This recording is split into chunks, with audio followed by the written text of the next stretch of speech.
Yeah. What's more valuable than stealing Nike's money?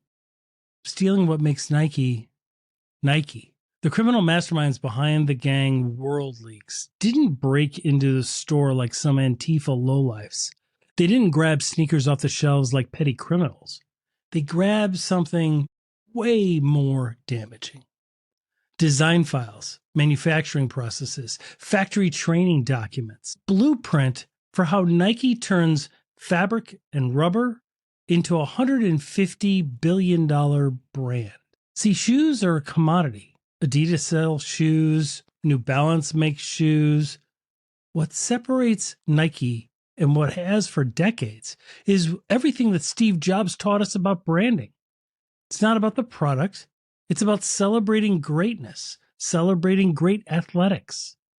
That swoosh isn't stitched onto leather, it's burned into culture.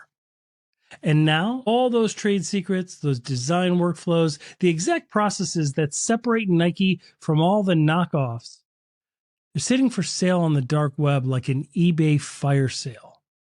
Insurance can't fix this. You can't file a claim for our competitive advantage just leaked to counterfeiters. This is intellectual property extortion.